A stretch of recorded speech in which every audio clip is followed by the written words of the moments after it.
হরে কৃষ্ণ। আগামী 25শে জানুয়ারি শনিবার পবিত্র ষটতিলা একাদশী ব্রতের দিন।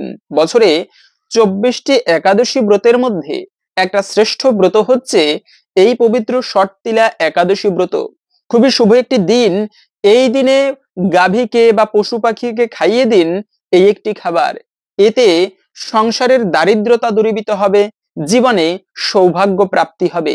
একটা গুরুত্বপূর্ণ প্রসঙ্গ আজকের এ পর্বে আমরা জানার চেষ্টা করব। পাশাপাশি শাস্ত্রে এই ষটতিলা একাদশী ব্রতের বিশেষ মাহাত্ম্য কথা বর্ণনা করা হয়েছে। আমাদের সকলেরই আজকের এই গুরুত্বপূর্ণ তথ্যগুলো জানা প্রয়োজন। সকলকে স্বাগতম জানাচ্ছি আমাদের এই ধর্মীয় তথ্যমূলক চ্যানেলে। আমরা চেষ্টা করি এরকমই সনাতন ধর্মের ধর্মীয় তথ্যগুলোকে আপনাদের সাথে উপস্থাপন করতে, শেয়ার করতে। তাই আসুন আগামী কিছুক্ষণ সময় একসঙ্গে ধৈর্য ধরে আজকের এই সংক্ষিপ্ত তথ্যগুলো জেনে নেই। আশা করছি আজকের এই তথ্যগুলো আপনাকে অবশ্যই সমৃদ্ধ করবে। ভালো লেগে থাকলে অবশ্যই একটা লাইক করে কমেন্টে আপনার ইষ্ট দেবতার নামটি অথবা জয় শ্রীকৃষ্ণ ভগবানের নামটি একবার হলেও লিখে যাবার অনুরোধ জানাচ্ছি। দেখেন, যত প্রকার ব্রত রয়েছে, শিবের শিব চতুর্দশী ব্রত রয়েছে, ভীষ্ম পঞ্চক ব্রত রয়েছে, এরকম করে অনেক প্রকার ব্রত রয়েছে, কালিকা দেবীর ব্রত রয়েছে, দুর্গা দেবীর ব্রত রয়েছে, কিন্তু সর্বাপেক্ষা শ্রেষ্ঠ হচ্ছে কিন্তু এই একাদশী ব্রত। দেবতা থেকে মনুষ্য জাতি সবাই কিন্তু উচিত এই একাদশী ব্রত একান্ত ভক্তি সহকারে পালন করা। কেননা এই যে বৃহস্পতিবারে যারা ব্রত করে মা লক্ষ্মীর পুজো করতে পারে, লক্ষ্মী ব্রত যাকে বলা হয়, তার প্রতি মা লক্ষ্মীর কৃপা লাভ হয়। আর লক্ষ্মী দেবীর কৃপা হলে সংসারের দারিদ্রতা দূরীভূত হয়। কিন্তু সেই ধনের অধিষ্ঠাত্রী দেবী লক্ষ্মী, তিনিও যার সেবা করেন তিনি কিন্তু ভগবান শ্রী নারায়ণ। তাই এই একাদশীকে বলা হয় হরিবাসর। এই দিনটি হচ্ছে ভগবান শ্রী বিষ্ণুর অত্যন্ত প্রিয় দিন। যে ভক্ত এই একাদশী ব্রতের দিনে উপবাস করে ভক্তি শ্রদ্ধার সহিত বিষ্ণু পুজো করতে পারে, তার জীবনের সমস্ত অশুভ কেটে যায়, দারিদ্রতা দূরীভূত হয়। তাই এই দিনটিতে প্রত্যেকের ব্রত করে কিছু কার্য করা উচিত আমাদের। এবং এই যে দেখেন, এই দিনে পুণ্য, বিশেষ করে গোমাতার সেবা করা। শাস্ত্রে বলা আছে যারা গৃহস্থ রয়েছে তাদের গো সেবা করা উচিত। নবলক্ষ ধেনু পালন করত সেই বৃন্দাবনের কিন্তু কৃষ্ণের বাবা মা মানে নন্দ মহারাজ এবং যশোদা দেবী। তারা নবলক্ষ ধেনু, যাদের মধ্যে 9টি গাভী ছিল, পদ্মিনী গাভী। শাস্ত্রে বলা আছে এই গাভী সেবা করা অত্যন্ত পুণ্যের কাজ। গো সেবা তো কর্তব্যম গৃহস্থই পুণ্য লিপ্সবি। যারা গৃহস্থ রয়েছে তাদের গাভীদের সেবা করা উচিত। যে কোনো পশু পাখির সেবা। স্বামী বিবেকানন্দ বলেছেন, বহু রূপে সম্মুখে ছাড়ি কোথা খুঁজিছ ঈশ্বর, জীবে প্রেম করে যেই জন সেই জন সেবিছে ঈশ্বর। বহুরূপে সম্মুখে বসা প্রত্যেকটা জীবের সেবা করার মাধ্যমে ভগবানেরও সেবা করা হয়ে থাকে। ভগবানও অত্যন্ত প্রসন্ন হন জীবের সেবা করার মাধ্যমে। এবং আমরা অনেক একটা কাহিনী রয়েছে শাস্ত্রে এরকম, এই যে ভগীরথ রাজার 60,000 বংশধর, তারা কিন্তু কপিল মুনির অভিশাপে বশীভূত হয়েছিল। এবং সেই সগর রাজের 60,000 পুত্র যখন এভাবে বশীভূত হয়েছিল, তখন সেই কপিল মুনি বলেছিল যদি এরা গঙ্গায় স্নান করতে পারে তবে তার মাধ্যমে কিন্তু সেই পুণ্য ফলে এরা উদ্ধার প্রাপ্ত হবে, আবার দিব্য শরীর লাভ করতে পারবে। কিন্তু কথা হচ্ছে গঙ্গা তো এই পৃথিবীতে নেই, তখন কিন্তু গঙ্গা এই পৃথিবীতে ছিল না। এমনকি স্বর্গে যে অলকানন্দা, বাংলাদেশ মানে এই পৃথিবীতে যে গঙ্গা প্রবাহমান তাকে বলা হয় ভাগীরথী, না হলে গঙ্গা। কিন্তু স্বর্গে যে গঙ্গা তাকে বলা হয় অলকানন্দা। তো এই অলকানন্দা স্বর্গেও ছিল না, একমাত্র রয়েছে কোথায়? এই গঙ্গা রয়েছে সেই বৈকুণ্ঠ ধামে চিন্ময় লোকে। সেখান থেকে কি আনবে এই পৃথিবীতে গঙ্গা দেবীকে? তাই সগর রাজা নিজের পুত্রদেরকে উদ্ধার করার জন্য ঘোর তপস্যায় নিমগ্ন হলো। এত বছর তপস্যা করার পরেও গঙ্গা দেবী সন্তুষ্ট হননি। সেই সগর রাজা মৃত্যুবরণ করার আগে তার তপস্যার ফল তারই বংশধর দিলীপের কাছে দিয়ে গিয়েছিল। সেই দিলীপ তিনি তপস্যা করতে করতে গো সেবা, এই গাভী মাতার সেবা করার ফলে কিন্তু গঙ্গা দেবীর কৃপা লাভ করতে পেরেছিল। তাই গো সেবা তো কর্তব্যম গৃহস্থই পুণ্য লিপ্সবি। এমনকি আপনারা এই যে দেখেন, এই গাভীর সেবা করা, বিশেষ করে অন্যান্য সময় ধর্ম কাজ করলে যে পুণ্য ফল লাভ করা যায়, এই একাদশী ব্রতের দিনে পুণ্য কাজ করলে তার থেকে সহস্র গুণ বেশি ফল লাভ করা যায়। সেজন্যই তো একাদশী ব্রত এতটা গুরুত্বপূর্ণ। আমাদের সনাতন ধর্মে 24টি একাদশী ব্রত রয়েছে। প্রতিটা একাদশী অত্যন্ত গুরুত্বপূর্ণ আমাদের জীবনের জন্য, সৌভাগ্য লাভের জন্য এই একাদশী ব্রত পালন করা। স্বয়ং কলিযুগের যুগাবতার শ্রী চৈতন্য মহাপ্রভু বলেছেন, যে ভক্ত একাদশী ব্রত পালন করবে না, তিনি যদি আধ্যাত্মিক জীবনে উন্নতি করতে চায় তবে তার অবশ্যই একাদশী ব্রত পালন করা উচিত। এবং একাদশী ব্রত যারা পালন করে না তাদের আধ্যাত্মিক জীবন বাধা প্রাপ্ত হয়। সেজন্য একাদশী ব্রত পালন করলে ভগবান অত্যন্ত প্রসন্ন হয়। বিশেষ করে এই দিনে গো সেবা করা এটি আরো পুণ্যময়। গাভী মাতার সেবা করতে বেশি কিছু লাগে না। যে খাবারটি এই দিনে গাভী মাতাকে খাওয়াতে হয় তা আমরা একটুকু পরে জানতেছি। তবে তার পূর্বে এই যে বছরে 24টি একাদশী ব্রতের মধ্যে কেন একটা অন্যতম ব্রত হচ্ছে ষট্টিলা একাদশী ব্রত, এই ব্রতটি পালন করলে আমরা কি ফল লাভ করতে পারি। প্রথমত বলা হয়েছে যে এই ব্রত যারা পালন করবে তাদের ব্রহ্ম হত্যা, গো হত্যা, মনে রাখবে কখনো গাভী হত্যা করা উচিত নয়, এটা ভয়ানক অপরাধের, ভয়ানক পাপের। যারা গাভী হত্যা করবে, স্বয়ং ইন্দ্রদেব দশরথ রাজাকে বলেছিল, রামের পিতা দশরথ তাকে বলেছিল যে যে ব্যক্তি গো হত্যা করবে, গাভী মাতাকে হত্যা করবে, যতগুলো লোম রয়েছে ওই গাভীর শরীরে তত সহস্র বছর তাকে নরকের ভয়ানক যন্ত্রণা ভোগ করতে হবে। এতটা সাধারণ নয়। তাই গো সেবা তু কর্তব্যম, গাভীর সেবা করা উচিত। ভগবান দুটি ব্যক্তি ভগবানের সব থেকে প্রিয়, এক হচ্ছে গাভী, দ্বিতীয়ত হচ্ছে ব্রাহ্মণ। শাস্ত্রে পদ্ম পুরাণে খুবই সুন্দর সুন্দর তথ্য পাওয়া যায় কেন গাভী ভগবানের এতটা প্রিয়। কেননা গাভীর পশ্চাৎ দেশ থেকে যাহা কিছু বের হয় তা পবিত্রময় বস্তু। এই যে গোবর, গাভীর পিছন থেকে গোবর বের হয়, সেই গোবর খুবই পবিত্রময় বিষয় বলা হয়েছে। ধর্মানুষ্ঠানের পূর্বে বাড়িতে গোবর লেপন করার কথা বলা হয়েছে। এমনকি সাইন্টিফিক ভাবে পাওয়া গিয়েছে সেই গোবরের মধ্যে অ্যান্টিব্যাকটেরিয়া থাকে। সাধারণত যে কোনো মলে, যে কোনো পশুর মলে বা মানুষের, এগুলো নোংরা, ভালো নয় কখনো। এর মধ্যে সবসময় ব্যাকটেরিয়া থাকে, বাজে বিষয়, দুর্গন্ধ। কিন্তু পাওয়া গিয়েছে সাইন্টিফিক ভাবে সেই গোবরের মধ্যে অ্যান্টিব্যাকটেরিয়া, মানে তা খারাপ শক্তিকে, মানে ব্যাকটেরিয়া গুলোকে ধ্বংস করার অ্যান্টিব্যাকটেরিয়া রয়েছে। তাই গোবর লেপন করা শাস্ত্রটা বহু বছর পূর্বেই বেদে বলা হয়েছে। এবং আরেকজন ব্যক্তি ভগবানের অত্যন্ত প্রিয়, তিনি হচ্ছেন ব্রাহ্মণ। কেন প্রিয়? কেননা ব্রাহ্মণের উপরিভাগ খুবই পবিত্র, ব্রাহ্মণের শ্রীমুখ খুবই পবিত্র, সেই মুখ থেকে দিব্য মন্ত্র উচ্চারিত হয়, শাস্ত্রের কথা পাঠ হয়। আর যে ব্যক্তি শাস্ত্র কথা পাঠ করে, দিব্য মন্ত্র উচ্চারণ করে, অপশব্দ প্রয়োগ করে না, তার একটা বাক্য শক্তি আসে।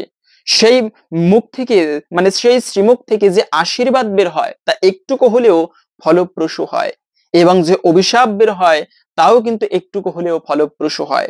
তাই ব্রাহ্মণের উপরিভাগ শ্রীমুখ খুবই পবিত্র, ভগবান এই দুটি ব্যক্তিকে বেশি পছন্দ করে। তাই তো ভগবানের প্রণাম মন্ত্রে বলা হয়েছে, নমো ব্রাহ্মণ্য দেবায় গো ব্রাহ্মণ্য হিতায় চ জগদ্ধিতায় কৃষ্ণায় গোবিন্দায় নমো নমো। হে গোবিন্দ, আমি তোমাকে প্রণাম করি, কেন তুমি ব্রাহ্মণ এবং গাভীদের হিতকারী, তোমাকে আমি সত্যি নমস্কার করি। তো এই গাভীদেরকে বিশেষ করে বলা হয়েছে, এই যে গাভী হত্যা করা এটি ভয়ানক পাপের। দ্বিতীয়ত হচ্ছে সেই ব্রাহ্মণ হত্যা করা, যাকে বলা হয় ব্রহ্ম হত্যা। এই দুই পাপ যারা করবে এদের শত সহস্র যাবৎকাল চন্দ্র সূর্য বিদ্যমান তাবৎকাল নরকের যাতনা ভোগ করতে হবে, ভয়ানক পাপের বলা হয়েছে। কিন্তু এই সমস্ত পাপ করার পরেও যদি কেউ এই একাদশী ব্রত করার পরে ভগবানের কাছে প্রার্থনা করে তবে তার জন্মার্জিত পাপরাশি, বিশেষ করে বলা হয়েছে এই ব্রহ্ম হত্যা, গ্রহ হত্যা, এরকম করে ভয়ানক পাপরাশি পর্যন্ত বিধৌত হয়ে যায় শুধুমাত্র এই ষট্টিলা একাদশী ব্রতের মাধ্যমে। এই ব্রতটা এত বেশি গুরুত্বপূর্ণ। কিন্তু কথা হচ্ছে আর একটা বিষয় রয়েছে, যাদের কিছু কিছু রোগ থাকে, দেখবেন জন্মগতভাবে, জন্মখুদ যাকে বলা হয়, জন্মগতভাবে কিছু বিষয় থাকে যা কখনো ভালো হয় না, রোগ ব্যাধি থাকে। এগুলো কিন্তু হয়ে থাকে পূর্বজীবনের মানে পাপকর্মের ফলে। যেমন শাস্ত্রে পাওয়া যায় পূর্বজন্মে যারা অপরের সম্পদ চুরি করবে, সোনা দানা চুরি করবে, তাদের হচ্ছে শ্বেতি রোগ হয়। এই যে নখে পুঁজ হয়, নখের মধ্যে যে মানে চিপা হয়, এটা কিন্তু পূর্বজন্মের পাপের ফলে হয়ে থাকে এরকমটা। তো সেজন্য বলা হয়েছে যারা পাপ কাজ করবে তাদের এই জন্মে এরকম নখে সমস্যা হতে পারে। এমনকি যারা অপরকে খাবার না দিয়ে খাবে, ছোট্ট বাচ্চাদেরকে খাবার না দিয়ে, বড়দেরকে খাবার না দিয়ে আগে আগে লুকিয়ে লুকিয়ে খাবার খাবে, তাদের শ্বেতি রোগ হয়। একেবারে সাদা সাদা যে রোগ, এগুলো মানে পূর্বজন্মের পাপকর্মের ফলে হয়ে থাকে, ছোট ছোট পাপ কর্মের ফলে, কখনো ভালো হয় না। কিন্তু আবার কিছু রোগ রয়েছে বৈষ্ণবের চরণে অপরাধের ফলে, যেমন বিষদর্ভী রাজা। বিষদর্ভী রাজা তিনি একজন বৈষ্ণবকে তার উদ্যানে মানে বাগানের মধ্যে একজন বৈষ্ণব ভগবানের নাম করত। ওই বৈষ্ণবের শরীরে কুষ্ঠ ব্যাধি হয়েছিল, শরীর খসে খসে পড়তেছিল।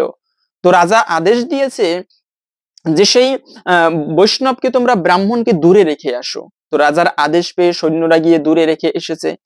এই যে পাপকর্ম হয়েছে, এটা একটা অপরাধ হয়েছে বৈষ্ণবের চরণে।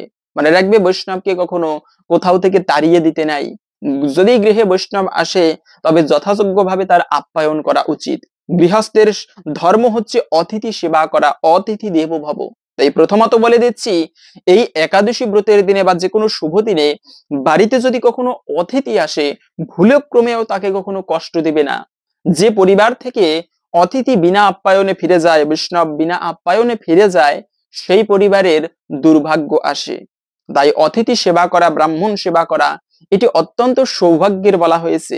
মহাভারতের যুদ্ধের সময়ে বিদুর কিন্তু ছিল না সেই যুদ্ধক্ষেত্রে। বিদুর তিনি বলেছিল, আমি ভাইয়ে ভাইয়ে এত ভয়ানক যুদ্ধ এটি দর্শন করতে পারবো না। তাই বিদুর তিনি তীর্থযাত্রা, তীর্থ ভ্রমণ করতে বেরিয়েছিল।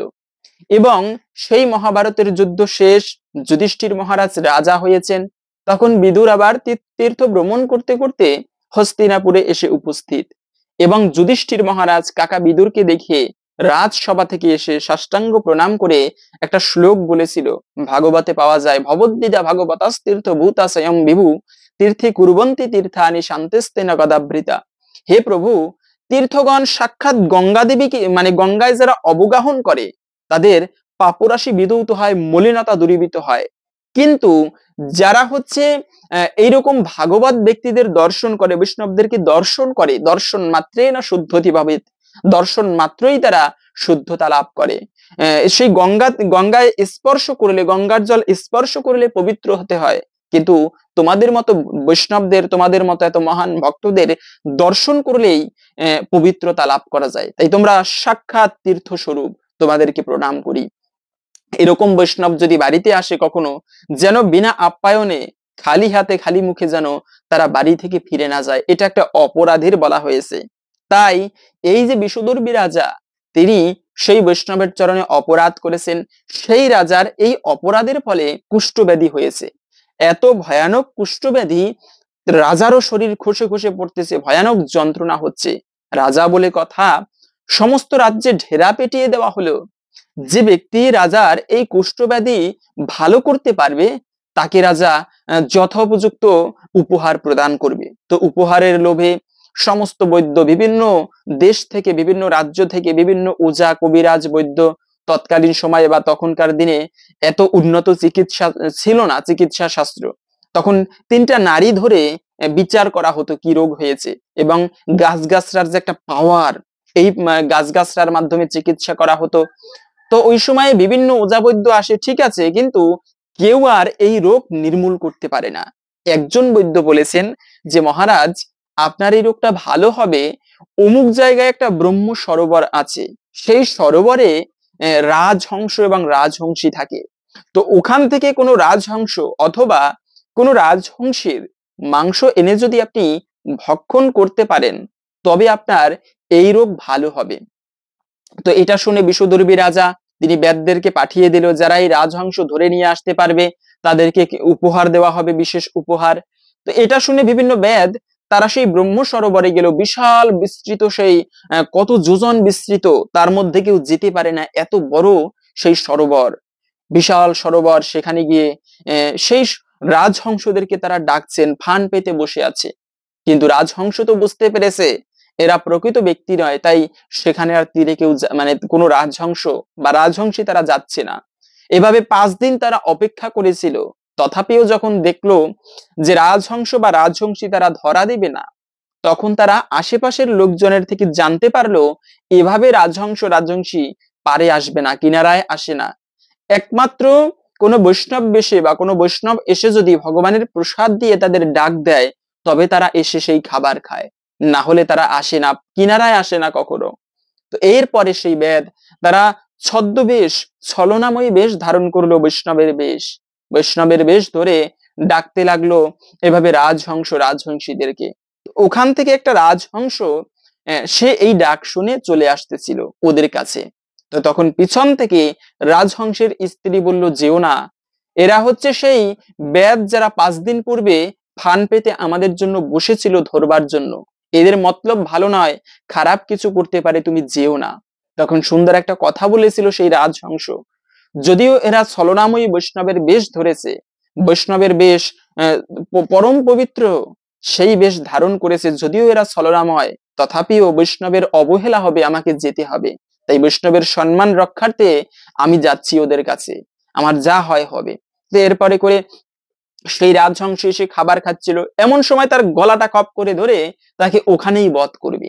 রাজহংস কোনো সাধারণ রাজহংস নয়, তিনিও মহাপুণ্যশালী রাজহংস।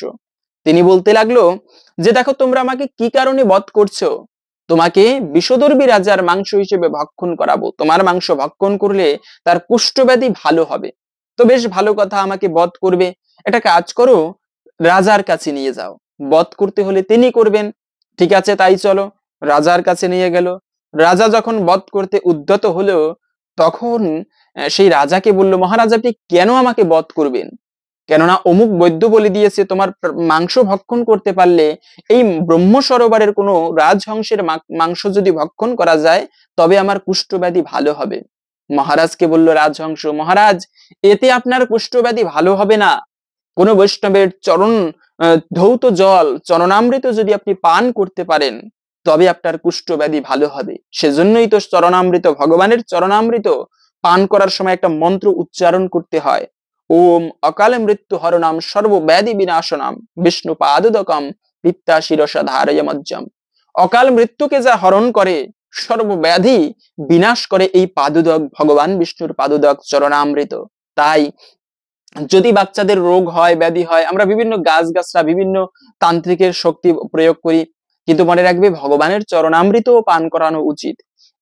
কোনো ব্যক্তি যদি 1 ফোঁটা চরণামৃত গ্রহণ করতে পারে তার সকল পাপ বিদূত হয়ে যায়, এতটা মহিমা বলা হয়েছে সেই চরণামৃতের। তো তখন সেই রাজহংস বলল, মহারাজ আপনার এভাবে আপনার কুষ্ঠব্যাধি ভালো হবে না। একটা কাজ করেন, আপনি হচ্ছে কোন বৈষ্ণবের যদি চরণামৃত গ্রহণ করতে পারেন, আপনার এমনি এমনি এই রোগ হয়নি, সাধারণ কোনো পাপের ফলে আপনার এই কুষ্ঠব্যাধি হয়নি, আপনার কোনো বৈষ্ণবের চরণে অপরাধ হয়েছে মহারাজ। তা আপনি আমার মাংস ভক্ষণ করলেও ভালো হতে পারবেন না। আপনি একটা কাজ করেন, কোন বৈষ্ণবের চরণ ধুলি পেলে সেই চরণ ধৌত জল আপনি মানে গ্রহণ করেন, তবে আপনার এই কুষ্ঠব্যাধি ভালো হবে। সমস্ত লোকজন লাগিয়ে দিল মহারাজ, কোথায় বৈষ্ণবের চরণ ধৌত জল পাওয়া যায়? কিন্তু যে বৈষ্ণবের কাছে যায় কেউ আর চরণ ধৌত জল দিতে রাজি হয় না। ঘুরতে ঘুরতে রাজ্য ছাড়া করে ফেললো, কিন্তু সমস্ত জায়গায় তছনছ করে খুঁজলো, কোনো বৈষ্ণবেই বা কোনো ব্রাহ্মণ চরণ ধৌত জল দিতে রাজি হচ্ছে না। তো তখন একজন সৈন্য এসে বলল, মহারাজ অমুক জায়গায় খোলা মাঠে একজন বৈষ্ণবকে রেখে এসেছিলাম, তো সেই বৈষ্ণব তার কাছে যাওয়া যেতে পারে। এবং সেই ব্যক্তিটি এও জানালো, মহারাজ সেই ব্যক্তির কিন্তু ভয়ানক কুষ্ঠব্যাধি হয়েছে। তখন রাজহংস বলল, হোক তার কুষ্ঠব্যাধি, বৈষ্ণব তো বৈষ্ণব, বৈষ্ণব হোক বিকলাঙ্গ, হোক কুৎসিত, হোক ভিখারি, যেই হোক না কেন তিনি ভগবানের পরম প্রিয়জন, ভগবানের কাছের লোক, যাও তার চরণ ধৌত জল নিয়ে আসো এবং তাই পান করবে রাজা, তাতেই নিঃসন্দেহে রাজার সেই কুষ্ঠব্যাধি ভালো হবে। এভাবে করে সেই বৈষ্ণবের কাছে গেল এবং প্রার্থনা করলো, মহারাজ আপনার একটুকু চরণ ধৌত জল আমাদের বিষদর্ভী রাজামশাই তিনি চেয়েছেন, ঠিক আছে নাও, তোমরা যদি নিতে পারো চরণ ধৌত জল। এভাবে করে সেই বৈষ্ণবের পা থেকে রক্তপুঁজ খসে খসে পড়তেছিল, ভয়ানক কুষ্ঠব্যাধি হয়েছে তার। তো তারপরেও সৈন্যটি কি করলো, একটুকু গামলা পেতে মানে একটু বল নিয়ে তার উপরে একটুকু জল দিয়ে চরণের উপরে সেই জল নিয়ে, চরণ ধৌত জল নিয়ে রাজার কাছে এসেছে। মহারাজকে দিল সেই চরণ ধৌত জল, কিন্তু সেই জলের মধ্যে পোকামাকড় কিলবিল করতেছিল, রক্তপুঁজ হালকা হালকা লেগে আছে। এটা দেখে রাজা তো, তার আর বৈষ্ণবের চরণামৃতের প্রতি ভক্তি হলো না, প্রসাদ কখনো এজন্য ফেলতে নেই। তো তাই রাজামশাই কি করলো, সেই রাজহংসের সামনে খেতে কুণ্ঠিত বোধ হচ্ছে, তিনি তখন রাজহংসকে বলল, আমি ভিতরে গিয়ে রানীদের সঙ্গে আমি একা কেন এই চরণামৃত গ্রহণ করব? আমি রানীদের সঙ্গে এই চরণামৃত গ্রহণ করছি। ভিতরে গিয়ে রানীদেরকে বলল, রানী, এ হচ্ছে একজন মহান বৈষ্ণবের চরণ অমৃত, তো তোমরা কি পান করবে? বলার সাথে সাথে রানীগণ ভক্তির সহিত সেই চরণামৃত পান করলো, কিন্তু মহারাজ পান করলো না। মহারাজ বলল, দেখো আমার কেন যেন একটু অভক্তি হচ্ছে। রানী এবার বলল যে, মহারাজ আপনার অভক্তি হলে কি করবেন? যা ইচ্ছা যা ভালো মনে হয় তাই করুন। তো তখন মহারাজ পান না করে সেই চরণামৃত মস্তকে ধারণ করলো, সাথে সাথে রাজার কুষ্ঠ ব্যাধি ভালো হয়ে গেল। এতটা ধন্বন্তরী ঔষধ হচ্ছে সেই চরণামৃত। কিন্তু ওদিকে ধ্যানে বসে জানতে পারলো সেই রাজহংস বৈষ্ণবের চরণামৃত পান না করে সেই বিষধর বিরাজা তিনি মস্তকে ধারণ করেছেন, অবহেলা করেছেন, অবজ্ঞা করেছেন, ঘৃণা করেছেন বৈষ্ণবের চরণামৃত, অভিশাপ দিলেন। আরে বিষধর বিরাজা, মূর্খ তুমি! বৈষ্ণবের চরণামৃতের কতটা মহিমা এটা তুমি উপলব্ধি করতে পারলে না। অভিশাপ দিলাম তুমি বিষধর সর্প হয়ে জন্মগ্রহণ করো, এবং যেহেতু তুমি এই বৈষ্ণবের চরণামৃত মস্তকে ধারণ করেছো, তাই তোমার ভগবান শ্রীকৃষ্ণ তোমার মস্তকে নৃত্য করবে। এবং এই এই সেই বিষধর বিরাজা যিনি কৃষ্ণলীলায় কালীয় নাগ হয়েছিলেন, এবং এই কালীয় নাগের স্ত্রীগণ তারা যেহেতু সেই চরণামৃত পান করেছিল, তাই তাদের প্রার্থনায় ভগবান সন্তুষ্ট হয়ে কালীয় নাগের প্রাণ ভিক্ষা দিয়েছিল। এ হচ্ছে বৈষ্ণবের চরণামৃতের ফল। এরকম যদি কোনো ব্যাধি থাকে পুরানো, বলা হয়েছে শাস্ত্রে, যারা এই ষটতিলা একাদশী ব্রত পালন করবে তাদের সেই ব্যাধি পর্যন্ত দূরীভূত হয়ে যাবে। এতটা গুরুত্বপূর্ণ বলা হয়েছে এই ষটতিলা একাদশী ব্রতকে। এই ব্রতটা কেন ষটতিলা নাম হয়েছে? কেননা এই ব্রতের সময় মাঘ মাসের কৃষ্ণপক্ষের একাদশী ব্রতে যারা তিল দান করবে, মনে রাখবে তিল অত্যন্ত শুভ বলা হয়েছে, তাই একাদশীর দিনে যারা তিল দান করবে, তিল মানে জলের মধ্যে তিল মিশিয়ে স্নান করবে অথবা সংকল্প করবে, সকল কিছু মহাপুণ্যের বলা হয়েছে। এমনকি এও বলা হয়েছে ভবিষ্যৎতর পুরাণে, যারা এই একাদশীতে ব্রাহ্মণদেরকে তিল দান করবে, ওই তিলের থেকে একটা তিল রোপণ করলে যতগুলো তিল হতো, তত যাবৎকাল সে স্বর্গের সুখ ভোগ করবে। এতটা মহিমাপূর্ণ। যত তিল দান করবে সেই তিল আবার ভূমিতে রোপণ করলে যত বীজ হতো বা যত তিল হতো, মানে তাবৎকাল তিনি স্বর্গীয় সুখ ভোগ করতে পারবে। তাই এই জন্য মূলত এই একাদশীর নাম হয়েছে ষটতিলা একাদশী ব্রত। আমরা প্রথমত জেনে নিচ্ছি সেই একাদশী তিথি পঞ্জিকা অনুসারে কখন থেকে কখন শুরু এবং কখন শেষ হচ্ছে। তো একাদশী ব্রত শুরু হবে মূলত আগামী 24শে জানুয়ারি শুক্রবার সন্ধ্যা 5:17 থেকে, থাকবে মূলত 25শে জানুয়ারি শনিবার রাত 6:35 পর্যন্ত।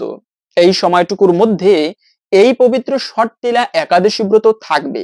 সেজন্য উদয়া তিথি মেনে আমাদের এই ব্রত পালন করতে হবে আগামী 25শে জানুয়ারি শনিবার। স্মার্ত মতে, গোস্বামী মতে, সকল মতেই একই দিনে এই ব্রত পালন করতে হবে। অনেকে প্রশ্ন করেন, এটা একটা কমন প্রশ্ন, যে স্মার্ত মতে একদিন, গোস্বামী মতে একদিন, এত মত পথ আমরা কোথায় যাব? প্রশ্ন করেন, স্বাভাবিক, করতেই পারেন যে এত মত, আমরা তাহলে কোনটা পালন করব? আমরা আসলে কোনো মতই পালন করব না। কোন ব্যক্তি কি করে এটা আমরা দেখব না, আমরা হচ্ছে প্রকৃত শাস্ত্রের বিধান পালন করব। আর প্রকৃত শাস্ত্রের বিধান হচ্ছে গোস্বামী মতেরা পালন করেন। এই গোস্বামী মতে আমাদের সকলের পালন করা উচিত। আমরা কোনো মত পালন করব না, কিন্তু যিনি শাস্ত্রকে অনুসরণ করেন আমরা তাকেই অনুসরণ করব। তাই গোস্বামী মত প্রকৃত বিশুদ্ধ মত বলা হয়েছে। এই মতে আমাদের সকলের ব্রত পালন করা উচিত। তবে মূলত এই ষটতিলা একাদশী ব্রতের ক্ষেত্রে বছরের এই যে ষটতিলা একাদশী ব্রত মাঘ মাসের কৃষ্ণপক্ষের ষটতিলা একাদশী, এটি একই দিনে গোস্বামী মত, স্মার্ত মত, নিম্বার্ক মত একই দিনে এই ব্রত পালন করতে হবে। কিন্তু যত ভালোভাবে একটা একাদশী ব্রত পালন করি, যদি না ব্রতের সঠিক সময়ের মধ্যে পালন করা না হয়, পালন অত্যন্ত গুরুত্বপূর্ণ বিষয়, যদি একাদশী ব্রতের সঠিক সময়ের মধ্যে পালন করা না হয়, তবে কিন্তু ব্রতের সম্পূর্ণ ফল লাভ করা যায় না। সেজন্য পালন একটা গুরুত্বপূর্ণ বিষয়। ব্রতের সঠিক সময়ের মধ্যে পালন করতে, এমনকি অম্বরীশ মহারাজ, মনি ঋষিরা পর্যন্ত ব্রত করার পরে সঠিক সময়ের মধ্যে পালন করতেন। আরে একাদশী ব্রত এতটা কেন গুরুত্বপূর্ণ? কেননা হাজার হাজার বছর তপস্যা করলে যে ফল প্রাপ্ত করা যায়, শুধুমাত্র এই একাদশী ব্রতের দিনে উপবাস করে হরির পুজো করার মাধ্যমে সেই সমান ফল লাভ হয়ে থাকে। তাই সর্বোত্তম হচ্ছে যদি কেউ নির্জলা ব্রত করতে পারে। একাদশী ব্রতের সম্পূর্ণ ফল প্রাপ্ত করার জন্য উচিত আমাদের ভক্তি এবং শ্রদ্ধার সহিত নির্জলা ব্রত করা। যারা নির্জলা ব্রত করতে পারবে এটি সর্বোত্তম, জল ফোঁটা পর্যন্ত গ্রহণ করবে না। এখন অনেকে বলতে পারেন আমি তো আচমন করি, ফোঁটা জল গ্রহণ করতে হয়, তাহলে কি নির্জলা ব্রত হবে কিনা? হ্যাঁ, অবশ্যই হবে। আচমনে দোষ হবে না যদি নির্জলা ব্রত করেন। কিন্তু নির্জলা ব্রত করতে না পারলে, যেমন আমি নির্জলা ব্রত করলে খুবই কষ্ট হয়, সেক্ষেত্রে বলা হয়েছে মনে রাখবে সাধনা করতে গেলে কষ্ট রয়েছে, এমন কোনো কাজ নেই যাতে কোনো কষ্ট নেই। কষ্ট বিনে জগতে কিছু লাভ করা যায় না। একটা গ্রাম্য একটা প্রবাদ রয়েছে, কষ্ট না করলে কেষ্ট মেলে না। কথা বাস্তব। সাধনা করব মানে কষ্ট হবে, পরিশ্রম হবে, মেধা কাটাতে হবে, এটা স্বাভাবিক। এখন আমি ভগবানের কৃপা লাভ করবো, এতটা সহজ নাকি? আমরা গুরুদেবকে প্রণাম করে বলি গুরুদেব আমাকে কৃপা করো। আরে কৃপা মানে কি? কৃপা মানে হচ্ছে কিছু করে পেতে হয়। এখন কষ্ট হবে, আমি সহ্য করতে পারবো না, ভগবান আমাকে কৃপা করবে, এমনটা কখনো হয় না। এজন্য আমরা সনাতন ধর্মাবলম্বীরা বেশি অলস, কাজ না করে পেতে চাই। কাজ করব না আমি, পারিশ্রমিক আশা করি, এটা মূর্খের চিন্তাধারা মাত্র। ঠিক তেমনি ধর্মীয় ক্ষেত্রেও বলা হয়েছে যারা নির্জলা ব্রত করতে পারবে এটি সর্বোত্তম। তবে আছে অনেকে যারা প্রতিটা একাদশী ব্রত পালন করে, তারা যদি নির্জলা ব্রত করে সবগুলো, তাহলে অনেক সময় পেটের সমস্যা হয়, গ্যাসের সমস্যা হয়, আলসার হতে পারে। সেজন্য ফলমূলাদি গ্রহণ করেও ব্রত করতে পারেন। যে কোনো প্রকার ফল খাওয়া যাবে। যদি ফলমূল খেয়েও না হয়, অনেকে জীবিকা নির্বাহ করতে হয়, কাজে থাকতে হয়, বাহিরে ভারী ভারী কাজ করতে হয়, সেক্ষেত্রে ফল খেয়েও হচ্ছে না, তাহলে আপনারা সবজি রান্না করে খেতে পারেন। কি কি সবজি খাওয়া যাবে? ফুলকপি, তারপরে হচ্ছে যে কোনো প্রকার কাঁচকলা, বেগুন। বেগুন তো খাওয়া যাবে না, ফুলকপি, কাঁচকলা, মিষ্টি কুমড়া, মিষ্টি আলু, এগুলো আপনারা সবজি হিসেবে রান্না করে খেতে পারেন। পেঁপে, এগুলো। কিন্তু সেই সবজি রান্নার সময় মনে রাখবে সরিষার তেল ভুলেও কখনো ব্যবহার করবেন না। কেননা একাদশীতে উপবাস করেন কিংবা না করেন, ভুলেও কখনো কারো উচিত নয় পঞ্চরবি শস্য ভক্ষণ করা। এতে পাপ না করেও সকল পাপের ভাগী হতে হয়।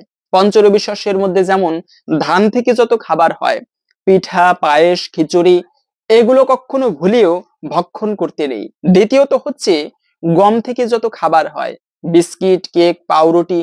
অনেকে আছে একাদশী ব্রতের দিনে, যদিও কাউকে ছোট করে কিছু বলছি না, কিন্তু আগের দিনের বৃদ্ধরা বা ঠাকুরমা, দাদা দাদিরা, তারা একাদশী ব্রতে উপবাস করে আটা রুটি খায়। তো এটা এটা খাওয়া যাবে কিনা? না। আটা রুটি হচ্ছে পঞ্চশস্যের থেকে, গম থেকে আসে, সেজন্য আটা রুটি ভুলেও একাদশীর দিনে খাওয়া যাবে না।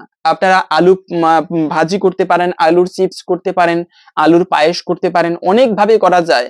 তারপরে হচ্ছে আপনারা সাবু রান্না করতে পারেন, কিন্তু কখনো ভুলেও আটা রুটি কিন্তু ভক্ষণ করা যাবে না। অনেকে আছে শাস্ত্রের যুক্তি দেখায় যে খিচুড়ি খাওয়া যাবে। না, খিচুড়িও খাওয়া যাবে না, কেননা খিচুড়ি তো পঞ্চশস্যেরই একটি। সুতরাং একাদশীর দিনে খিচুড়ি খাওয়া এটাও একটা পাপের বলা হয়েছে। পাপ না করলেও সকল পাপের ভাগী হতে হবে যারা একাদশী ব্রতের দিনে পঞ্চরবি শস্য ভক্ষণ করবে। সেজন্য অবশ্যই সাবধান থাকতে হবে এই বিষয়টা থেকে। একাদশী ব্রতের দিনে ভুলেও কখনো পঞ্চরবি শস্য ভক্ষণ করতে নেই। আমরা কি মনুষ্য জাতি, সাক্ষাৎ ভগবান শ্রীকৃষ্ণ পর্যন্ত জগতের কল্যাণের জন্য, জগৎকে শিক্ষা দানের জন্য এই একাদশী ব্রত নিজে পালন করা শিখিয়েছেন। বৃন্দাবনে বসে একবার মা যশোদা তিনি অন্ন রান্না করেছেন এই একাদশী ব্রতের দিনে। ভগবান শ্রীকৃষ্ণ মায়ের হাতটি ধরে মাকে বলল, মা, একাদশী ব্রত শাস্ত্রে পদ্মপুরাণে বলা আছে, মাতৃহা পিতৃহা চৈব ভাতৃহা গুরুহা তথা একাদশান্তুয়ো ভূয়ক্তে বিষ্ণু লোকচ্যুত ভবেত। একাদশীর দিনে যারা পাপ না করবে কিন্তু এই পঞ্চরস রবি শস্য গ্রহণ করবে, তারা সকল পাপের ভাগী হতে হয়। সুতরাং মা, একাদশীর দিনে পঞ্চরবি শস্য গ্রহণ করতে নেই, অন্ন তো রান্না করতে নেই, তুমি জেনে বুঝে কেন আজকে অন্ন রান্না করলে? তখন যশোদা মা ভুল বুঝতে পারলো, আরে এটা তো আমার অপরাধ হয়েছে। তো তখন যশোদা মা কি করলো, সেই অন্ন ফেলে দিয়ে আসতে লাগলো। প্রথমে তিনি গঙ্গায় গেল, গঙ্গা নদীতে ভাসিয়ে দিবে অন্ন, তাহলে মাছে হয়তো বা খেতে পারবে। কেননা অন্ন নষ্ট করা একটা মহা পাপের। মনে রাখবে পরিবারে কখনো অন্ন নষ্ট করা উচিত নয়, এটি একটি অপরাধের। এর ফলে কিন্তু লক্ষ্মী হানি হয়। সাধারণ নয়, অন্নপূর্ণা দেবীর কৃপা। রান্নাঘরকেও সেজন্য মন্দিরের মতো জ্ঞান করা উচিত, পবিত্রতা বজায় রাখা উচিত রান্নাঘরে। তাই মা যশোদা প্রথমে কি করলো, সেই অন্ন ভগবান শ্রীকৃষ্ণের কথা মতো গঙ্গায় ফেলতে গেল। কিন্তু গঙ্গা দেবী উঠে হাত জোর করে বলতে লাগলো, যশোদা দেবী, এই এই অন্ন আমি গ্রহণ করতে পারবো না। কেননা একাদশীর দিনে ভয়ানক পাপপুরুষ পঞ্চরবি শস্যের মধ্যে আশ্রয় গ্রহণ করে। তাই যে ব্যক্তি একাদশীতে এই অন্ন গ্রহণ করবে তাকে সকল পাপের ভাগী হতে হয়। সুতরাং হে যশোদা দেবী, আমি এই অন্ন গ্রহণ করতে পারবো না, তুমি অন্য কোথাও গিয়ে এই অন্ন দান করো। তো তখন বংশীর কাছে গেল, ভগবান শ্রীকৃষ্ণের যে বাঁশি বাজায়, সেই যে বাঁশি মানে বংশী, সেই বাঁশের কাছে গেল, বাঁশঝাড়ের কাছে গিয়ে বলতে লাগলো, তোমরা কি এই অন্ন গ্রহণ করবে? চিন্ময় জগতের সবকিছুই চিন্ময়, এক একটা পুষ্প তারাও কথা বলতে পারে দিব্য ভাষায়, সকল কিছু চিন্ময়। বংশীরা সেই বাঁশগণ বলতে লাগলো, না মা না, আমরাই অন্ন গ্রহণ করব না, এটা অপরাধের। কেননা একাদশের দিনে অন্ন গ্রহণ করলে সকল পাপের ভাগী হতে হয়। মা যশোদা তখন দুঃখিত হয়ে বসে রইলেন। কে গ্রহণ করবে অন্ন? তার তো মহাপাপ হবে অন্ন নষ্ট করলে। তাহলে কে গ্রহণ করবে এই একাদশীর পাপময় অন্ন? তো তখন একটা মাছ, মা যশোদা এভাবে গঙ্গার তীরে বসে রোদন করছেন আর কান্না করছেন। তখন একটা মকর মাছ, মকর নামে এক ধরনের মাছ রয়েছে, সেই মাছ মা যশোদাকে দেখছে কান্না করছে। ভগবান শ্রীকৃষ্ণের একেবারে ঘনিষ্ঠ মা, ভগবানকে শাসন করার মতো সামর্থ্য কারণেই জগতে। কি অসুর কি দেবতা, সবাই ওই একজন ব্যক্তিকে ভয় করে, যিনি যমেরও যম, মৃত্যুরও মৃত্যু, যিনি মহাকালেরও মহাকাল। যিনি মহাকাল হচ্ছে স্বয়ং দেবাদিদেব মহাদেব, কালেরও যিনি কাল তিনি মহাকাল। আর সেই মহাকালেরও যিনি কাল তিনি হচ্ছেন প্রাণ গোবিন্দ, স্বয়ং ভগবান শ্রীকৃষ্ণ, অনন্ত কোটি ব্রহ্মাণ্ডের একমাত্র নায়ক, পরম পুরুষ পরমেশ্বর ভগবান শ্রীকৃষ্ণ। আর তারই মা, তাকে যিনি শাসন করেন, সেই মহাকালেরও মহাকালকে যিনি শাসন করেন, ভয় দেখান, লাঠি নিয়ে যখন মা যশোদা তাড়া করেন, ভগবান শ্রীকৃষ্ণ জগতের একমাত্র প্রভু, তিনি ভয়ে কান্না করতে করতে ছোট্ট বালক রূপে লীলা করার ছলে তিনি দৌড়াতে থাকেন মায়ের ভয়ে ভীত হয়ে। আর সেই যশোদা মা আজকে কান্না করছে, এটা দেখে মকর মাছের খুবই দুঃখ হলো। তিনি বলতে লাগলেন, আরে মা, তুমি কেন কান্না করছো? তোমার স্বয়ং পুত্র শ্রীকৃষ্ণ রয়েছে, তুমি তুমি গিয়ে তাকে এই অন্ন নিবেদন করো। তখন মা যশোদা বলল, আমার পুত্রই আমাকে এই অন্ন কাউকে দান করতে বলেছে, তিনি গ্রহণ করবে না। কেননা বলে দিয়েছে একাদশীর অন্ন যে গ্রহণ করবে এটা মহা পাপের।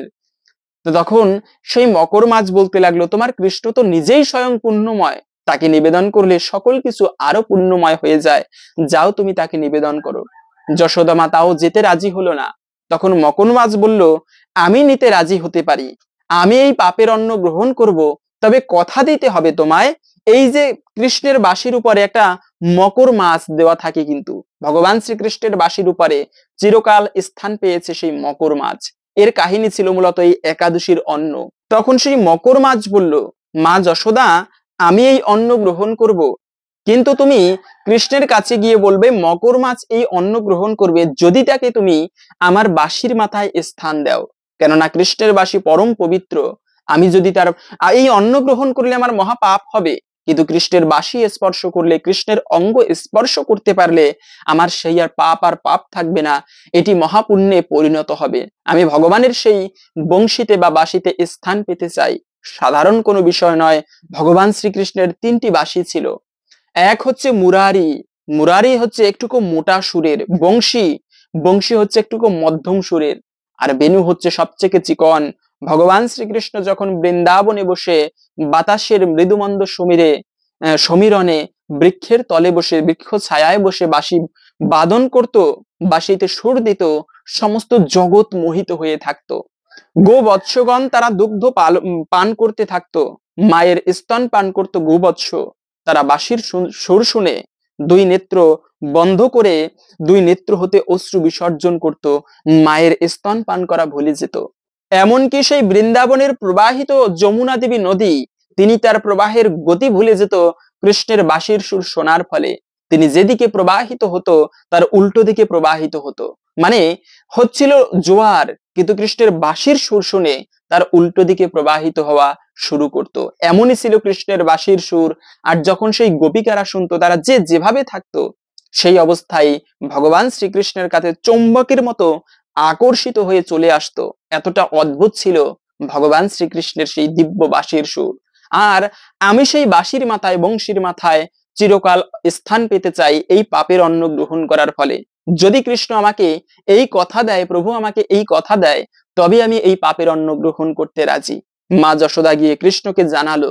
তখন ভগবান শ্রীকৃষ্ণ বলল তথাস্তু, এবং এই মকর মাছের প্রতি খুবই প্রসন্ন হলো। কেন? তিনি এই পাপের অন্ন গ্রহণ করেও আজকে আমার কৃপা পাওয়ার ইচ্ছা করেছে। তাই ভগবান শ্রীকৃষ্ণ মকর মাছকে তার বাঁশিতে স্থান দিয়েছিল। সেজন্য মূলত বলার উদ্দেশ্য হচ্ছে, এই একাদশী ব্রত এতটা গুরুত্বপূর্ণ। ভগবান শ্রীকৃষ্ণ নিজে শিক্ষা দিয়েছেন এই একাদশীর দিনে কখনো অন্ন গ্রহণ করা উচিত নয়। যদিও তিনি ভগবান, ভগবানের কোনো একাদশী ব্রত নেই, তথাপিও তিনি নিজে এই ব্রত পালন করতেন। আর আমরা সাধারণ মনুষ্য জাতি, আমরা একাদশী ব্রত করি না। আমরা অনেকে বলে থাকি, আরে একাদশী ব্রত তুমি না সধবা, তুমি কি একাদশী ব্রত করতে পারবে? যে কেউ এই ব্রত করতে পারবে, কি সধবা কি বিধবা, যে কেউ যে কোনো অবস্থাতেই এই একাদশী ব্রত ভক্তির সহিত পালন করতে পারবে। যদি সধবা মায়েরা ব্রত করতে নাই পারে, তবে সেই মা পার্বতী তো ব্রত করে, প্রভু শিব তিনিও ব্রত করে। এমনকি দ্রৌপদী দেবী ব্রত করত পঞ্চ পাণ্ডবের সাথে। তাহলে তারা কি সধবা ছিলেন না? যে কোনো অবস্থায়, কি সধবা কি বিধবা, কি কুৎসিত কি বিকলাঙ্গ কি ভিখারি, যে কেউ এই ব্রত পালন করতে পারবে। বরঞ্চ যারা ব্রত করবে না তাদের অমঙ্গল হয়ে থাকে। তাই এই কথা কখনো বলা উচিত নয় যারা সধবা তারা ব্রত করলে তাদের অমঙ্গল হবে, স্বামী সন্তান মারা যায়, এটা একটা অপরাধের কথা। দ্বিতীয়ত হচ্ছে, অনেকে প্রশ্ন করে থাকেন যে অশৌচ হলে ব্রত করা যাবে কিনা। মানে হচ্ছে, পরিবারে বা বাড়িতে কেউ মারা গিয়েছে, তখন সেই অবস্থাতে এই ব্রত পালন করা যাবে কিনা। অবশ্যই যে কোনো অবস্থাতেই একাদশী ব্রত পালন করা যাবে। মনে রাখবে, একাদশী ব্রত পালন না করলে এটা একটা অপরাধ হয়ে থাকে। তাহলে কথা হচ্ছে কি অশৌচ কি শৌচ, যে কোনো অবস্থাতেই ব্রত করতে হবে। এবং আমাদের সনাতন ধর্মে একটা বেশি খারাপ বা বাজে বিষয় লক্ষ্য করা যায়, আমরা এমনিতেও ঠাকুরের পুজো করি না। অন্যান্য ধর্মাবলম্বীরা তারা ঠিকভাবে সৃষ্টিকর্তার উপাসনা করে, ইয়াদাক বন্দেগী করে, কিন্তু আমরা করি না ঠিকভাবে। কেননা আমরা সহজভাবে ভগবানকে পেতে চাই। তো এজন্য মূলত বাড়িতে এমনিতেই ঠাকুর পুজো কম দেই। যখন শুনি কেউ মারা গিয়েছে, অশৌচ পড়েছে, তখন আরো বেশি বাদ দিয়ে দেই ঠাকুর পুজো। মনে রাখবে, যে স্থানে দিব্য মন্ত্র উচ্চারণ হয় না, ঠাকুরের পুজো করা হয় না, সেই স্থানটায় অপশক্তির বাস হয়। তাই পরিবারে বাড়িতে যদি কেউ মারা যায়, তার জন্য আরো বেশি বেশি ধর্মানুষ্ঠান করা উচিত, নাম সংকীর্তন করা উচিত। তার জন্য একাদশী ব্রত পালন করে তার উদ্দেশ্যে সেই পুণ্য ফল প্রদান করা উচিত। এর ফলে ভগবানের বিশেষ কৃপা লাভ করা যায়। সেজন্য যে কোনো অবস্থাতেই, কি অশৌচ কি শৌচ, যে কোনো অবস্থাতেই ব্রত পালন করা যাবে। কিন্তু ব্রত যত ভালোভাবে পালন করি, সঠিক সময়ের মধ্যে পালন করতে হবে। পালন একটা গুরুত্বপূর্ণ বিষয়। যদি সঠিক সময়ের মধ্যে পালন না করা হয়, তবে কিন্তু একাদশী ব্রতের সম্পূর্ণ ফল লাভ করা যায় না। সেজন্য পালন করতে হবে। মূলত এই যে আগামী 26শে জানুয়ারি রবিবার সকাল 6:41 থেকে 10:21 মধ্যে, এই সময়ে ভগবানের, এই সময়ের মধ্যে ভগবানের পঞ্চরবি শস্য প্রসাদ দিয়ে ভগবানের কাছে প্রার্থনা করে তারপরে পালন করতে হবে।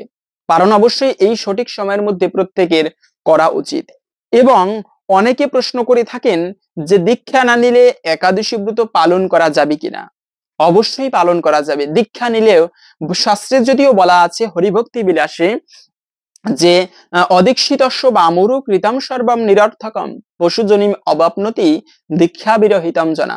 মানে অদীক্ষিত ব্যক্তির হাতের জল মূত্র তুল্য, এবং অদীক্ষিত ব্যক্তি মৃত্যুবরণ করে তাকে পশুজনী প্রাপ্ত করতে হয়। কিন্তু তার মানে এই নয় অদীক্ষিত বলে একাদশী ব্রত পালন করা যাবে না।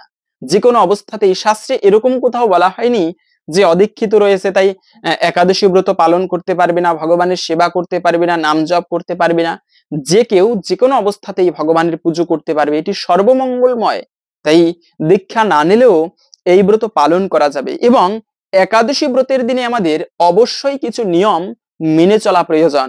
ষট্টিলা একাদশী ব্রত সাধারণ কোনো দিন নয়। আমরা ভিডিওর মূল প্রসঙ্গ জেনে নিচ্ছি। এই দিনে কুকুর বা গাভীকে কোন খাবারটি খাওয়ানো উচিত? তবে বলা হয়েছে এই শর্তিলা একাদশী ব্রতের দিনে কিছু নিয়ম আমাদের অবশ্যই মেনে চলা প্রয়োজন। প্রথমত হচ্ছে এই দিনটিকে হরিবাসর বলা হয়। একাদশী ব্রতের পালনের নিয়ম কি আমরা প্রথমে সেই প্রসঙ্গে জেনে নিই, যদিও অনেকে জানি তারপরেও সংক্ষেপে বলে দিচ্ছি। একাদশীর আগের দিনে অবশ্যই দাঁত ব্রাশ করে নিতে হবে, মানে রাত্র 11টার আগে নিরামিষ খাবার গ্রহণ করতে হবে, যাকে বলা হয় সংযম পালন। নিরামিষ খাবার গ্রহণ করে রাত্র 11টার আগে খাবার খেয়ে দন্ত ধাবন বা দাঁত ব্রাশ করে নিতে হবে। এবং একাদশীর দিনটি হচ্ছে মুখ্য বিষয়। ওই দিনটিতে খুবই প্রভাতকালী শয্যা ত্যাগ করা উচিত। এই যে মাঘ মাস, বছরে 3টি মাস, 12 মাসের মধ্যে 3টি মাসকে শ্রেষ্ঠ বলা হয়েছে। একটা হচ্ছে কার্তিক মাস, বৈশাখ মাস এবং মাঘ মাস। কার্তিক মাস কেন শ্রেষ্ঠ? কেননা কার্তিক মাসে ঠাকুরকে ভগবানকে একটা প্রদীপ নিবেদন করলে তার বংশ যদি নরকেও গমন করে পূর্বপুরুষ, তারাও উদ্ধার লাভ করতে পারে, এতটা পুণ্যময় বলা হয়েছে। এবং বৈশাখ মাস শ্রেষ্ঠ হচ্ছে বৈশাখ মাসে যদি কেউ কোনো পুণ্য কর্ম করে সেই পুণ্য ফলের কখনো ক্ষয় হয় না। এবং এই মাঘ মাস শ্রেষ্ঠ হচ্ছে মাঘ মাসে প্রচন্ড ঠান্ডা পড়ে। যদি কেউ এই মাঘ মাসে প্রভাতকালে স্নান করে ইষ্টদেবের পুজো করতে পারে, এর ফলে তার জীবনের দুর্ভাগ্য দূরীভূত হয়, জীবনের সৌভাগ্য লাভ হয়ে থাকে। তাই মাঘ মাসে প্রভাতকালে শয্যা ত্যাগ করে স্নান করা এটি অত্যন্ত মহিমাপূর্ণ বলা হয়েছে। প্রত্যেকের উচিত প্রভাতকালে শয্যা ত্যাগ করে অন্তত পক্ষে এই একাদশীর দিনে, শর্তিলা একাদশী ব্রতের দিনে ভক্তি এবং শ্রদ্ধার সহিত ঠাকুর পুজো করা উচিত। এর ফলে কিন্তু ভগবানের কৃপা লাভ হয়। বিশেষ করে এই একাদশী দিনটি হচ্ছে কিন্তু হরিবাসর। হরিবাসর বলা হয় ভগবানের প্রিয় দিন। এখন আমি উপবাস করলাম, আজে বাজে সঙ্গ করে বেড়াই, ভক্ত সঙ্গ করি না, ভগবানের নাম জপ করি না, ঠাকুর পুজো করি না, এটিকে কখনো প্রকৃত উপবাস বলে না। উপবাস মানে কি? উপমানে নিকটে, বাস মানে বাস করা, মানে এই দিনটি ভগবানের সন্নিকটে বাস করা। এখন আমি উপবাস করি, ভক্ত সঙ্গ করি না, ভগবানের নাম জপ না, এটি প্রকৃত উপবাস করা নয়। এবং এই উপবাসের সময় অনেকে আছে দিবানিদ্রা যায়, দিনের বেলা ঘুমায়। এটা কোন ধরনের উপবাস? কেননা দিনের বেলা যদি আমরা ঘুমাই তাহলে তো ঘুমিয়েই কাটালাম, সাধনার কি হলো? তাই ঘুমানো উচিত নয়। বেশি বেলা করে যে ব্যক্তি ঘুমায়, যে ব্যক্তি অলস, তার ভাগ্যটাও কিন্তু অলস হয়ে বসে থাকে। তাই কখনো বেশি বেলা করে ঘুমানো উচিত নয়। প্রভাতকালে ঘুম থেকে উঠে অন্তত পক্ষে ঠাকুর পুজোটা দেওয়া উচিত, সংক্ষিপ্ত পরিসরে হলেও। হয়তো অনেকে কাজে যাবে, কিন্তু এই দিনে ঠাকুর পুজোটা বিশেষভাবে দেওয়া উচিত। এবং অনেকে অজুহাত দেখায় কি, আমি তো আগের দিনে নিরামিষ খাবার কথা ছিল কিন্তু ভুলক্রমে আমিষ খেয়ে ফেলেছি, আমি কি ব্রত করতে পারবো কিনা, অনেকে এরকম প্রশ্ন করেন। সেক্ষেত্রে মনে রাখবে উচিত আগের দিনে নিরামিষ খাবার গ্রহণ করা। কিন্তু বর্তমান যে পরিস্থিতি, অনেকে আছে হোস্টেলে থাকে, লেখাপড়ার ক্ষেত্রে, অনেকে বাহিরে থাকে কাজের ক্ষেত্রে, সেক্ষেত্রে মানে নিরামিষ খাওয়া হয়ে ওঠে না আগের দিনে। তো তাহলে কি তারা ব্রত করতে পারবে না? বা ভুলক্রমে কেউ খেয়েই ফেলেছে আমিষ, সেক্ষেত্রেও এই একাদশী ব্রত যে কেউ পালন করতে পারবে। মনে রাখবে আগের দিনে যে যাই খান না কেন অবশ্যই একাদশী ব্রত একান্তই পালন করা যাবে। এবং এরপরে দ্বাদশীর দিনে প্রভাতকালে স্নান করে তারপরে সেই সঠিক সময়ের মধ্যে, যে সময় বলে দিয়েছি সেই সময়ের মধ্যে একাদশীর পালন করা উচিত। এবং এই একাদশীর দিনে মনে রাখবে প্রথমত হচ্ছে কিছু কার্য করা উচিত, যার মধ্যে বলা হয়েছে ভগবানের নাম জপ করা উচিত। এই দিনটি হরিবাসর, কেবলমাত্র উপবাস করলেই পুণ্য হয় না। হ্যাঁ, উপবাস করলে, ব্রত করলে একটা পুণ্য রয়েছে, তবে এই দিনে কিছু নিয়ম পালন করা উচিত। প্রথমত হচ্ছে ভগবানের নাম জপ করা উচিত। যেমন গুরুদেব যে মন্ত্র দিয়েছে ইষ্ট মন্ত্র, মনে রাখবে ইষ্টদেবের কৃপা লাভ করার জন্য মন্ত্র জপের উপরে অন্য কিছু হয় না। মন্ত্র হচ্ছে সব থেকে পাওয়ারফুল ভগবানকে আকুল প্রাণে ডাকার জন্য। একটা ব্যক্তিকে বারবার ডাকলে তিনি বিরক্ত হয়, এটা স্বাভাবিক, কিন্তু ভগবান হচ্ছে এমন অদ্ভুত ব্যক্তি যাকে যতবার ডাকবে তুমি তিনি বিরক্ত নয় বরং প্রসন্ন হয়। তাই তো পদ্মপুরাণে বলা হয়েছে যদি কেউ ইষ্টদেবকে, ভগবানকে মন্ত্র জপ করে আকুল প্রাণে ডাকতে পারে, মাতৃহারা শিশু যেরকম মায়ের দুগ্ধ পানের জন্য, মাকে পাবার জন্য কান্না করে, ঠিক তেমনি যদি আকুল প্রাণে ভগবানকে ডাকার মতো ডাকতে পারে তবে ভগবান নিঃসন্দেহে তাকে কৃপা করবেই। চুম্বকের মতো আকর্ষিত হবে ভগবান। তাই বলা হয়েছে অন্তত পক্ষে এই শুভ একাদশী ব্রতের দিনে প্রত্যেকের উচিত ভক্তি শ্রদ্ধার সহিত এই মন্ত্র জপ করে ভগবানকে আকুল প্রাণে ডাকা। এর ফলে ভগবান জীবনে তো অনেক টাকা উপার্জন করতে পারবো আমরা, হয়তোবা টাকা নাও উপার্জন করতে পারি, মানে পরিবারে হয়তোবা তেমন একটা টাকা পয়সা নেই, দারিদ্রতা রয়েছে, অনেকের হয়তো অনেক টাকা পয়সা আছে, অভাব নেই অর্থের তেমন, টাকা পয়সা থাকবে, জীবনে ঝই ঝামেলাও থাকবে, জীবনে সুখ সমৃদ্ধিও থাকবে, কিন্তু ভগবানের সেবাটা হচ্ছে মুখ্য। কেননা এই মনুষ্য জীবন এজন্যই যেন আমরা এই জন্মেই ভগবানের কৃপা লাভ করতে পারি। তাই প্রত্যেকটা ব্যক্তির উচিত অন্ততপক্ষে মাসে এই একটা দিন বা দুইটা দিন, একাদশী ব্রতের মতো এই দুইটা দিনে, শুভ দিনে ভগবানকে একটুকু আকুল প্রাণে ডাকা। যে রাম নাম উচ্চারণ করার ফলে রত্নাকর দস্যু থেকে বাল্মীক মুনিতে পরিণত হয়েছিলেন, কোন কোন পুণ্য বলে? কেননা আকুল প্রাণে তিনি সেই রামের নাম উচ্চারণ করেছিলেন এবং ভগবানের কৃপা প্রার্থনা করেছিলেন। সেই রত্নাকর দস্যু নারদ মুনির কৃপায় তিনিও কিন্তু বাল্মীকি মুনিতে পরিণত হয়েছিল। অন্ততপক্ষে এই শুভ দিনে অন্যান্য দিনে ধর্ম কাজ করলে যে পুণ্যফল প্রাপ্ত করা যায় তার থেকে অধিক পুণ্য পাওয়া যায় কেবলমাত্র এই একাদশী ব্রতের দিনে ভগবানের নাম জপ করার ফলে, তার পূজা করার ফলে। তাই এই দিনটিতে ভগবানের নাম জপ করা অত্যন্ত শুভ এবং তুলসী সেবা করাও অত্যন্ত শুভ বলা হয়েছে। মনে রাখবে, একাদশী ব্রতের দিনে তুলসী সেবা করা সাক্ষাৎ বৃন্দাদেবী যে ব্যক্তি তুলসী সেবা করে তিনি সাক্ষাৎ বৃন্দাবনের সেবা করার ফল লাভ করতে পারেন। আর ভগবানকে মণিমুক্ত আদি দান করলে যতটা প্রসন্ন হয় বা খুশি হয় তার থেকে অধিক প্রসন্ন হয় কেবলমাত্র একটা তুলসী পত্র ভক্তির সহিত ভগবানকে অর্পণ করার ফলে। সেজন্যই তো শ্রীমদ্ ভগবদ গীতার নবম অধ্যায়ের 25 নম্বর শ্লোক, পত্রম পুষ্পম ফলম তয়াম ইয়মে ভক্তা প্রযচ্ছতি তদহম ভক্ত পরিতমস্মামি প্রযতাত্মনঃ। কোন ভক্ত যদি পত্র পুষ্প ফল জল ভক্তির সহিত ভগবানকে অর্পণ করতে পারে তার ফলে ভগবান এতটা প্রসন্ন হয় যে ভগবান তার সেই ভক্তিপ্লুত উপহার প্রীতি সহকারে গ্রহণ করে। আরে ভগবানের পুজো করার জন্য অনেক কিছুর প্রয়োজন, ব্যাপারটা একদম সেরকম নয়। যাদের সামর্থ্য আছে তারা অবশ্যই দিবে যতটা সামর্থ্যে পারা যায়, কিন্তু যদি না পারেন তবে একটা পত্র, একটা পুষ্প, পত্র মানে কি সেই তুলসী পত্র, আর পুষ্প সুন্দর সুগন্ধি পুষ্প ভগবানের খুবই প্রিয়। আর তারপরে হচ্ছে যদি পারেন একটুকু ফল, না পারলে নাই একটুকু জল, ভক্তি ভালোবাসার সহিত ভগবানকে অর্পণ করবেন, প্রতিদিন করবেন, দেখবেন ভগবান অত্যন্ত প্রসন্ন হবে।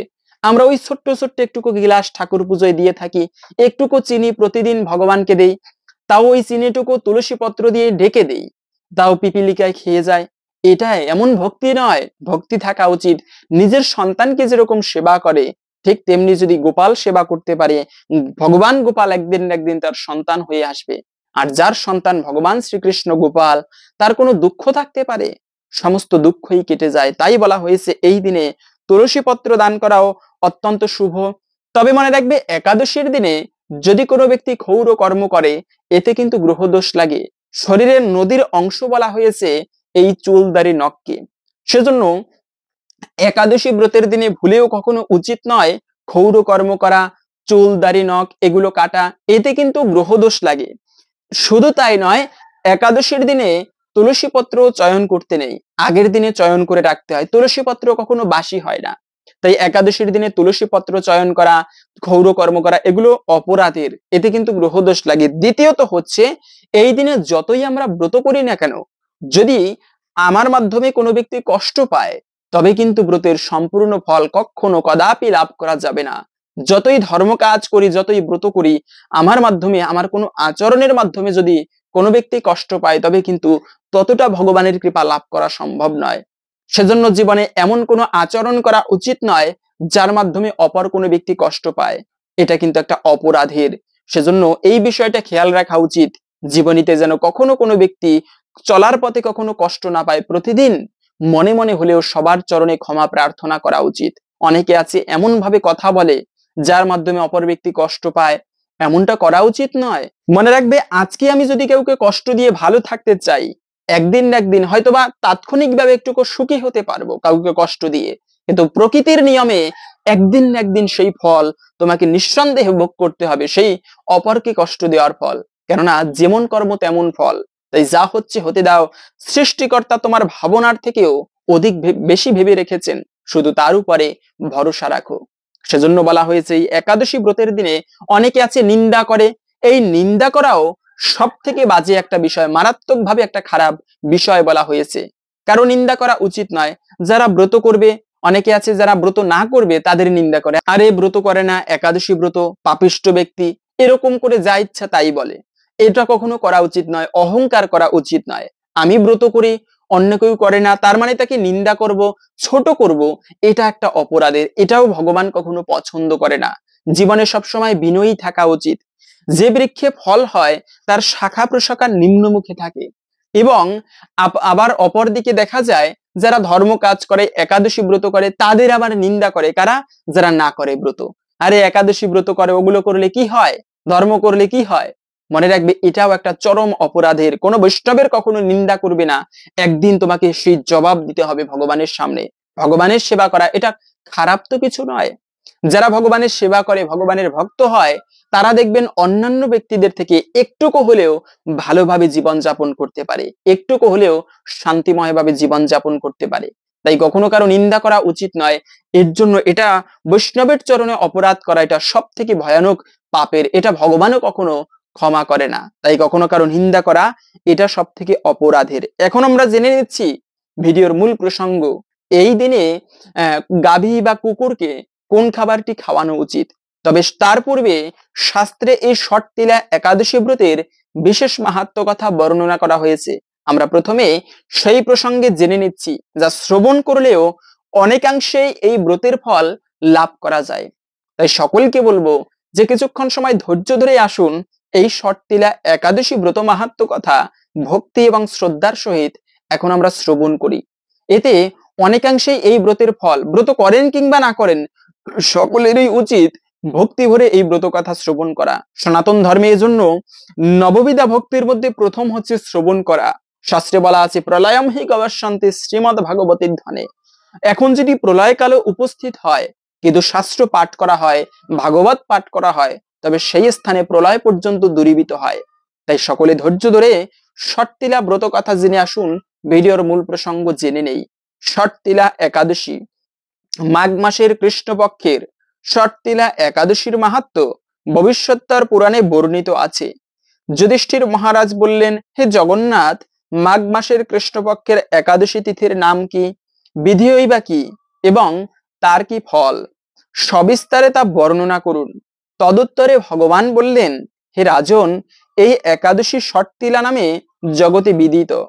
এক সময় দালব্য ঋষি মুনিশ্রেষ্ঠ পুলস্থকে জিজ্ঞাসা করলেন, মর্তলোকে মানুষেরা ব্রহ্মহত্যা, গোহত্যা, অন্যের সম্পদ হরণ আদি পাপকর্ম দ্বারা নরকে গমন করে, যাতে তারা নরক গতি থেকে রক্ষা পায় তা যথাযথভাবে আমাকে উপদেশ করুন। অনায়াসে সাধন করা যায় এমন কোনো কাজের মাধ্যমে যদি তাদের এই পাপ থেকে উদ্ধারের কোনো উপায় থাকে, তবে কৃপা করে তা আমাকে বলুন। ঋষি পুলস্থ বললেন, হে মহাভাগ, তুমি একটি গোপনীয় উত্তম বিষয়ের প্রশ্ন করেছ। মাঘ মাসে শুচি, জিতেন্দ্রিয়, কাম ক্রোধ আদি শূন্য হয়ে স্নানের পর সর্বদেবেশ্বর শ্রীকৃষ্ণের পূজা করবে। পূজাতে কোনো বিঘ্ন ঘটলে কৃষ্ণ নাম স্মরণ করবে। রাত্রিতে অর্চনান্তে হোম করবে। তারপরে চন্দন, অগুরু, কর্পূর, শর্করা প্রভৃতি দ্বারা নৈবেদ্য প্রস্তুত করে ভগবানকে নিবেদন করবে। কুষ্মাণ্ড, নারকেল অথবা 100 গুবাক, গুবাক মানে হচ্ছে সুপারি, 100 গুবাক দিয়ে অর্ঘ্য প্রদান করবে। কৃষ্ণ কৃষ্ণ কৃষ্ণা কৃপালু নমস্ত গতিনাম গতির ভাব ইত্যাদি মন্ত্রে শ্রীকৃষ্ণের পূজা করতে হয়। কৃষ্ণ আমার প্রতি প্রসন্ন হন বলে যথাশক্তি ব্রাহ্মণদের জলপূর্ণ কলস, ছত্র, বস্ত্র, পাদুকা, গাভী ও তিলপাত্র দান করবে। স্নান দানাদি কার্যে তিল অত্যন্ত শুভ বলা হয়েছে। হে দ্বিজোত্তম, এই প্রদত্ত তিল থেকে পুনরায় যে তিল উৎপন্ন হয় তত বছর ধরে দানকারী স্বর্গলোকে বাস করে। তিল দ্বারা স্নান, তিল শরীরে ধারণ, তিল জলে মিশিয়ে তা দিয়ে তর্পণ, তিল ভোজন এবং তিল দান করা, এই 6 প্রকার বিধানে সর্বপাপ বিনষ্ট হয়ে যায়। এই জন্য এই একাদশীর নাম ষট্টিলা একাদশী ব্রত। হে যুধিষ্ঠির, এক সময় নারদও এই ষট্টিলা একাদশীর ফল ও ইতিহাস সম্পর্কে জানতে চাইলে যে কাহিনী আমি বলেছিলাম তা এখন তোমার কাছে বর্ণনা করছি। পুরাকালে মর্তলোকে এক ব্রাহ্মণী বাস করত। সে প্রত্যহ ব্রত আচরণ এবং দেবপূজা পরায়ণ ছিল। উপবাস ক্রমে তার শরীর অত্যন্ত ক্ষীণ হয়ে গিয়েছিল। সেই মহাসতী ব্রাহ্মণী অন্যের কাছ থেকে দ্রব্যাদি হরণ করে দেবতা, ব্রাহ্মণ, কুমারীদের ভক্তি ভরে দান করত, কিন্তু কখনো ভিক্ষুককে ভিক্ষা দান এবং ব্রাহ্মণকে অন্নদান করেননি। এইভাবে বহু বছর অতিক্রান্ত হলো। আমি চিন্তা করলাম, কষ্টসাধ্য বিভিন্ন ব্রত করার ফলে এই ব্রাহ্মণীর শরীরটি শুকিয়ে যাচ্ছে। সে যথাযথভাবে বৈষ্ণবদের অর্চনা করেছে, কিন্তু তাদের পরিতৃপ্তির জন্য কখনো অন্নদান করেননি। তাই আমি একদিন কাপালিক রূপ ধারণ করে তামার পাত্র হাতে নিয়ে তার কাছে গিয়ে ভিক্ষা প্রার্থনা করলাম। ব্রাহ্মণী বলল, হে ব্রাহ্মণ, তুমি কোথা থেকে এসেছো, কোথায় যাবে তা আমাকে বলো। আমি বললাম, হে সুন্দরী, আমাকে ভিক্ষা দাও। সে তখন ক্রুদ্ধ হয়ে আমার পাত্রে একটি মাটির ঢেলা নিক্ষেপ করলো। তারপরে আমি সেখান থেকে চলে গেলাম। বহুকাল পরে সেই ব্রাহ্মণী ব্রত প্রভাবে সশরীরে স্বর্গে গমন করলো। মাটির ঢেলা দানের ফলে একটি মনোরম গৃহ সে প্রাপ্ত হলো বটে, কিন্তু হে নারদ, সেখানে কোনো ধান ও চাল কিছুই ছিল না। গৃহ শূন্য দেখে সে মহাক্রোধে আমার কাছে এসে বলল, আমি ব্রত, কৃষ্ণ সাধন এবং উপবাসের মাধ্যমে নারায়ণের আরাধনা করেছি। এখন হে জনার্দন, আমার গৃহে কিছুই দেখছি না কেন? হে নারদ, তখন আমি তাকে বললাম, তুমি নিজ গৃহে দরজা বন্ধ করে বসে থাকো। মর্তলোকের মানবী সশরীরে স্বর্গে এসেছে শুনে দেবতাদের পত্নীরা তোমাকে দেখতে আসবে। তুমি তখন দরজা খুলবে না। তুমি তাদের কাছে শর্তিলা একাদশী ব্রতের পুণ্য ফল প্রার্থনা করবে। যদি তারা সেই ফল প্রদানে রাজি হয়, তবেই তুমি দরজা খুলবে। এরপরে দেবপত্নীরা সেখানে এসে তার দর্শন প্রার্থনা করলো।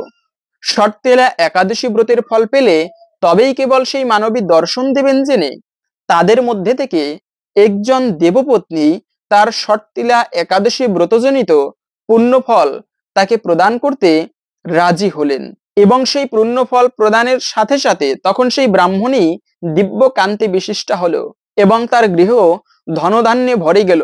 তার দ্বার উদ্ঘাটন করলে দেবপত্নীরা তাকে দর্শন করে বিস্মিত হলেন। হে নারদ, অতিরিক্ত বিষয় বাসনা করা উচিত নয়। বিট্টু সত্য অকর্তব্য। নিজ সাধ্যমতো বস্ত্র ও অন্ন দান করবে। শর্তিলা ব্রতের প্রভাবে দারিদ্রতা, শারীরিক কষ্ট, দুর্ভাগ্য প্রবৃত্তি বিনষ্ট হয়। এই বিধি অনুসারে তিল দান করলে মানুষ অনায়াসে সমস্ত পাপ থেকে মুক্ত হয়ে যায়। এই ছিল মূলত শর্তিলা একাদশী ব্রত কথা। আশা করি বুঝতে পেরেছেন এই ব্রত পালন করলে আমরা কি ফল লাভ করতে পারি। সেজন্য সকলকে বলবো, আপনি নিজে এই একাদশী ব্রত পালন করবেন এবং সকলের মাঝে ছড়িয়ে দিন, যেন আমরা সবাই এই শর্তিলা একাদশী ব্রতের পুণ্য কথা জানতে পারি এবং সবাই উৎসাহ হই এই ব্রত পালন করতে। এবং এই ব্রত কথা শ্রবণ করার পরে অবশ্যই একটা প্রদীপ প্রজ্বলিত করে ভগবানের উদ্দেশ্যে নিবেদন করবেন। এতে মনে রাখবে, ব্রত করেন কিংবা না করেন, এই কার্যটি করবেন। এতে অনেকাংশেই এই ব্রতের ফল লাভ করা যায়। কিন্তু এই একাদশীর মতো পবিত্রতম দিনে গাভী এবং কুকুরকে কোন খাবারটি খাওয়ানো উচিত? মনে রাখবে, অন্নদান জগতের মহাদান। অন্নদানের উপরে কোনো দান হয় না।